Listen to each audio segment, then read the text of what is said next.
ẹ̀yin èèyàn mi ẹ bá mi ká lọ àṣírí ọjọ́ ìbí Solution TV ló ń sọ̀rọ̀. Mo fẹ́ sọ̀rọ̀ nípa ẹni tó bá ní àìsàn rírù gbígbẹ, ẹni tí ń rù tí ń gbẹ, ẹni tó bá ní àìsàn rẹ̀, ẹni tó ń rù tó ń gbẹ, tó ní àìsàn rẹ̀, ẹni tí ń rù tí ń gbẹ. Nǹkan yẹn lágbára púpọ̀. Nínú nǹkan tí máa ń fà àrùn a máa ń fà, nínú nǹkan tí máa ń fà àrùn a máa ń fà. Gbogbo ohun tó wá lè rí kó fà tó kéèyàn lè máa rù kó máa gbẹ. Ìjọ́mọdé ni ìjàgbá ní dákun kọ́kọ́ share rẹ̀ fún èèyàn ogún náà. Tó bá ti share rẹ̀ fún èèyàn ogún, á dáhùn fún ẹ.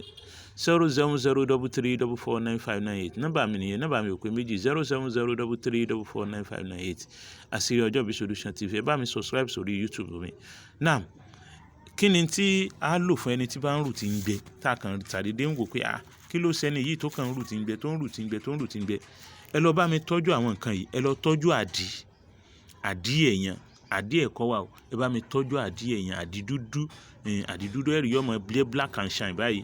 Ẹ bá mi tọ́jú ẹ̀. Ẹ lọ tọ́jú, tí wọ́n bá ti wá tọ́jú ẹ̀, wá lọ bá mi wá ẹ̀rù alámọ̀. Mo sọ dáadáa pé ọ̀tọ̀ lẹ̀rù alámọ̀, ọ̀tọ̀ lẹ̀rù àwọn ká, ọ̀tọ̀ lẹ̀rù lásán. Ẹ bá mi wá ẹ̀rù alámọ̀, ẹ bá mi wá ẹ̀rù alámọ̀. Tí wọ́n bá ti wá ẹ̀rù alámọ̀, dákun bá mi share fídíò yìí, yóò dáhùn fún ẹ. Tí wọ́n bá ti wá ẹ̀rù alámọ̀, ẹ bẹ̀rẹ̀ lọ kó kúnná. Ẹ lọ kó kúnná dáadáa, ẹ sọ di powder kó kúnná dáadáa. Tí wọ́n bá ti lọ tó ti kúnná dáadáa, ẹ dà sínú àdì. Ẹ wá lọ wá àlùbọ́sà kan pè ní àlùbọ́sà eléwé. Àlùbọ́sà eléwé ó yàtọ̀ sí àlùbọ́sà tá ń jẹ o. Àlùbọ́sà eléwé. Tí wọ́n bá ti sọ pé ẹ fẹ́ rà àlùbọ́sà eléwé, ẹ lọ bá mi wá àlùbọ́sà eléwé. Ẹ lọ mọ́ dáadáa. Ẹ wá lọ wá káfúrà pẹlẹbẹ. Ẹ lọ mọ́. Ẹ lọ bá mi wá ọsàn jàgànyìn. Ọsàn jàgànyìn. Ọsàn jàgànyìn. Ẹ bá mi wá. Ẹ wá ọsàn jàgànyìn yìí.